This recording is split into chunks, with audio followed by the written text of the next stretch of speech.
Tu sais, certains rois sont morts d'une façon si étrange qu'on a du mal à y croire. Au Moyen-Âge, le roi d'Angleterre Edmond II était aux toilettes, quand un assassin est monté par l'égout et l'a poignardé d'en bas. Alfred II du Saint-Empire de Luf-Bouilly aimait réfléchir à la vie dans sa baignoire. Un jour, il décida d'ajouter un peu de parfum.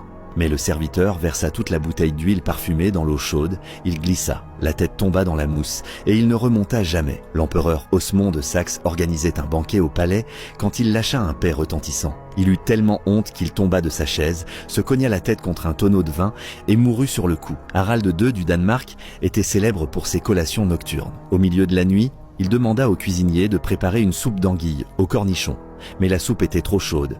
Impatient, il souffla dessus lui-même et une anguille bondit, s'enfonça dans son nez. Le lendemain matin, les ministres découvrirent que le roi avait été emporté par un poisson intérieur. L'empereur Henri VI présidait une assemblée à Erfurt quand le plancher s'effondra soudain. Des dizaines de nobles tombèrent dans la fosse à purin en dessous et se noyèrent dans la fange. Le roi Charles Ier de Novia, pour soigner un rhume, fut entièrement enveloppé de linge enduit de miel chaud. Mais une abeille entra, le prenant pour une fleur géante, et tout l'essaim se jeta sur lui. Le roi devint la momie la plus sucrée du monde.